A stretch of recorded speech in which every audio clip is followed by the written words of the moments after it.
Our knowledge can't just be head knowledge. It can't be superficial knowledge, just knowing about him, just kind of, surface knowledge. It has to be deep knowledge of him in order for us to stay faithful, because that superficial knowledge is not going to keep us faithful to him.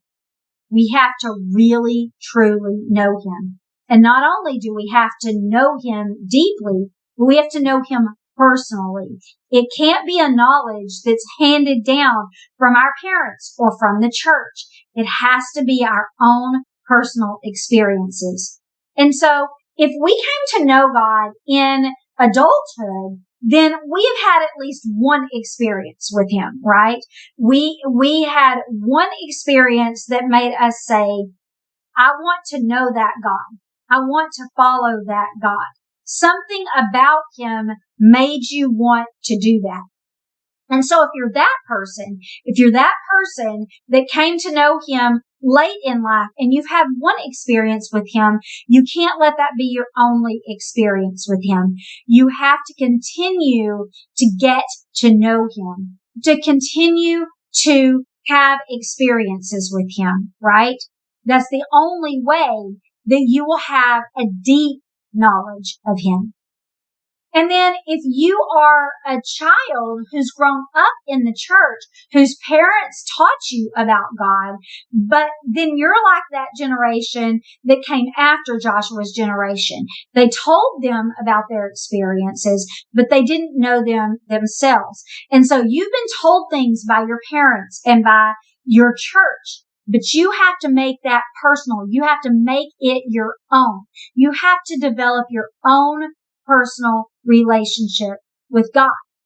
That's the only way that you're going to stay faithful to him, because otherwise his rules are just arbitrary rules. You don't know why he has given you these rules. You don't know his heart behind them, right? And so you're gonna fall away. You're not going to stay close to him if you don't have deep, deep knowledge of him. And so we have to work for this. This isn't a passive relationship. We have to work to stay close to God, to know more about him, right? And how do you get to know a person? Say that you do just know about a person, but you decide, I like what I see and I'd like to know more. How do you get to know them? Well, there's two ways to get to know that person, right? You can spend time with them personally, and then you can talk to people that know them. So you go to someone that knows them and you say, hey, tell me more about this person. I've seen a little bit about them. I'm observing a few things and I'd like to know more about them. Tell me about them from your own experience, right? Tell me what you know about them.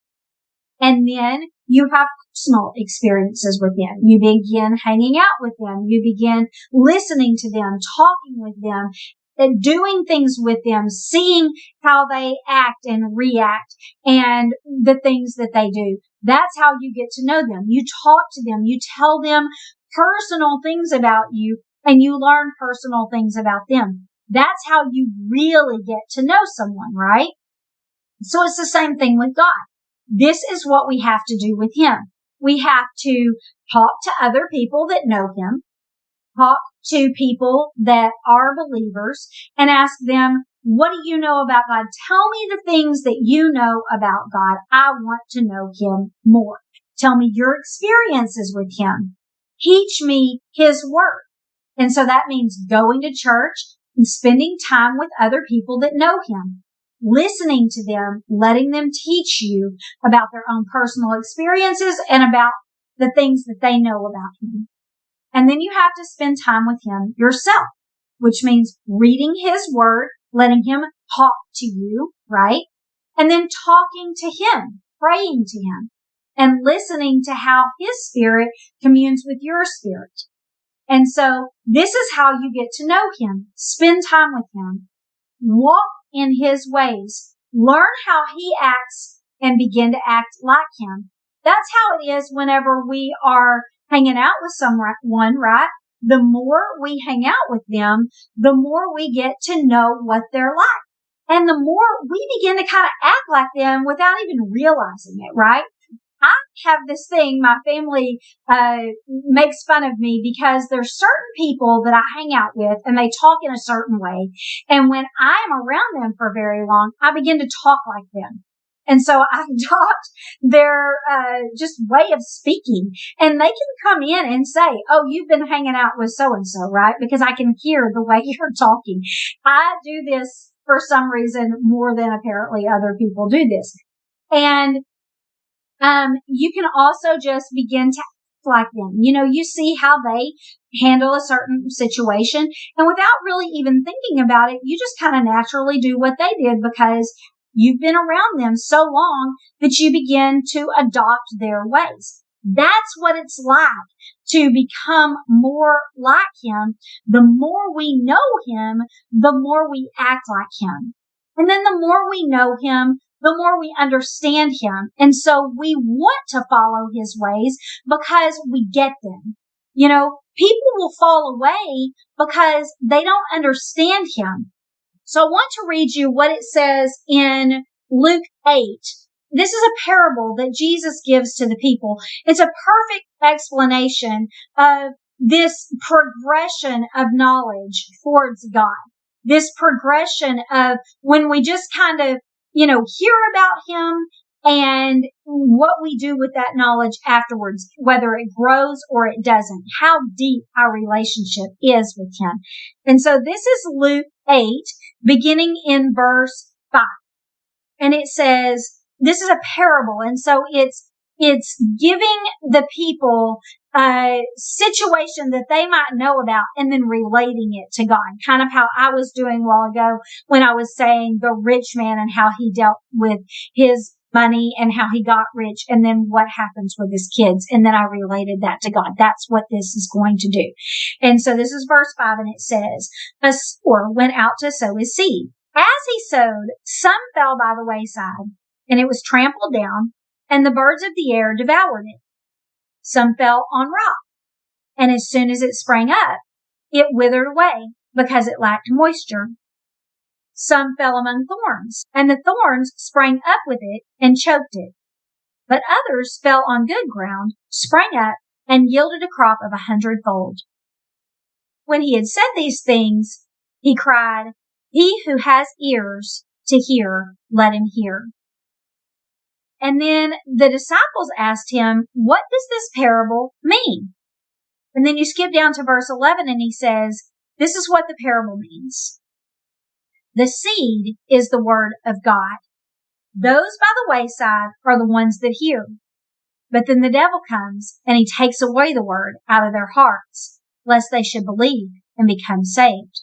So these are the people that hear about God, but then they either forget about what they hear and they just don't care about it anymore, or they reject it outright. Satan makes them not care about him and they don't accept anything that they hear. And so this would be like the relationship with the person where we see something and then we just never get to know them. We just never know any more about them. Verse 13. But the ones on the rock are those who, when they hear, they receive the word with joy. But these have no root, who believe for a while, and in time of temptation, they fall away. Now the ones that fell among the thorns are those who, when they've heard, they go out, and they're choked with cares, riches, and pleasures of life, and they bring no fruit to maturity. But the ones that fell on the good ground are those who, having heard the word with the noble and good heart, keep it and bear fruit with patience. And so the ones that they're saying fell by the rocks, and it takes no root. So you hear about God and you like it and you accept it, but then it never takes root in you. And so you have this superficial knowledge of God all of this time. It's just on the surface and it never gets to take root in you. And then when times get hard and things don't make sense to you, maybe you do read the Bible, or maybe you see the things that are happening in the world and you're like, I don't like this God because the things that I'm seeing don't make sense. I don't want to follow those rules. So you accept him because it looks like he can do good things for you. And then you realize, no, I don't like these rules. These rules are stupid and I'm not going to follow them. I'm going to go my own way. So you're tempted not to follow him. Or maybe you see bad things happening in the world and you say, I don't like this God. He doesn't make sense to me. And I don't want to obey him. And so what you first took for joy, now you're saying, I don't like. I'm not going to follow him. That is because you have a superficial knowledge of him. If you truly understood what those rules were about, then you would be happy to follow those rules because you would see his heart in it. In order to really know him, we also have to have experiences with him. We have to be able to look back on our lives from before now and see, oh, God was actually working this entire time and I had no idea. Now I see how he was putting things in place to make this work out for me in a way that I had no idea at the time. Even before I knew him, he was working on my behalf. He was protecting me in that way. He was setting things in motion for me to get that job or meet that person or whatever the case may be. And then from this point forward, we have to pray to him and look for his answers. Look for him working on our behalf. Look for where he's leading us, what he's doing, so that we can have experiences with him. When you pray that prayer and then you see God do something that is an answer to that prayer, whether it's a no or a wait or a yes or I'm doing all of these things or wait, all of that, when you see that and you know about that and now it's happening, that must be God, then you've just had an experience with him. And then you trust him more. Then your faith grows. When you read his word and you see things that give you an understanding of the things that you didn't understand before, instead of saying, I don't like that, go to them and say, God, what is going on? I don't understand this. Help me understand this. And then begin to read his words. That's him speaking to you. That is him explaining certain things to you. Go to him in prayer and say, help me understand. And then he'll show you things in his word. He will speak to your spirit and you will begin to understand things that you don't understand. You'll begin to have an acceptance of things that you may not still fully understand, but you trust him like a parent. You know that he has only goodness for you because you know him. You know his heart and you know that he would never do anything bad for you. And so you learn to trust him. You learn to know more about him. This is what it looks like to know God on a deep, personal, intimate, experiential level, right? And we need all of that. We need every single bit of that knowledge of him in order to keep us faithful. Because what did I say in my blog post last week? I was talking about marriage and staying faithful to a spouse. And when we promise to love and cherish that person, then if we're living up to that promise, then we will never, ever cheat on them because we love them and we cherish them.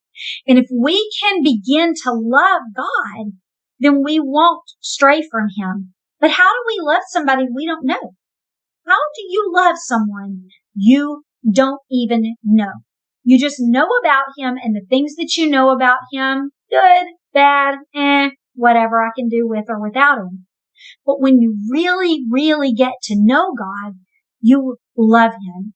And once you love him, then you'll follow him. Then you will stay faithful to him. And so it all begins with knowledge. It all begins with knowing him better. That is our greatest desire. First, we have to know him. Awana's motto, I may have told y'all this before, but I love it because their entire desire is to get people to know God. Their motto is know, love, serve, because they believe that if you get to know God, you will love Him. And once you love Him, you'll want to serve Him. And so their entire purpose is to get you to know God more. And so they teach children Bible verses so that they can know God. These are His words. This is how you get to know His character, who He is, what He says, and understand more about Him. And I think we kind of get these things backwards sometimes. We think that we're supposed to serve Him. Like the Joshua's generation knew Him and they served Him because they really knew Him. Their children just knew like the rules that they were supposed to follow. And that isn't enough. That didn't compel them to follow Him because they didn't understand God's heart behind it. And we're not going to follow God's rules faithfully if we don't really love Him. Don't try to keep the list. Keep the list of things. Do all the things that God says to do because you won't be able to. Start with knowing Him.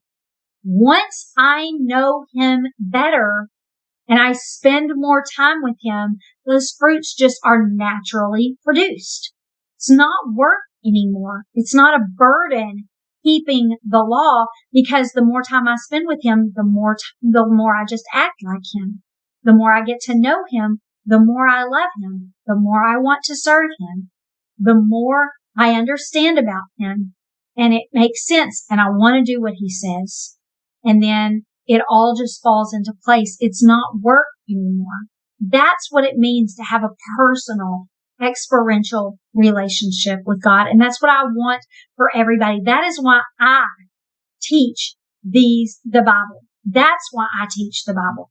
Because I want you to know the God that I know. Because I believe fully that if you can know Him and really see who He is and really understand Him, then you will love Him. And if you love Him, you're going to want to do what He says. You're not going to want to disappoint Him. You're going to begin to spend more and more time with Him, and then you're going to produce these fruits naturally. So that is my prayer for everyone listening and everyone in the world, is to just get to know God better. And so I hope that this has inspired you to be more like the Joshua generation, not to be like their children that don't have experiences with God, that don't have a deep relationship with Him, where everything is just superficial. Seek to know Him today. Don't be passive about it. You won't stay faithful. You won't keep His commands. You won't do what He wants you to do. You won't look like Him. You can't do it without being committed and staying close to Him. You have to get to know Him better in order to be faithful to Him, in order to love Him and want to be faithful to Him.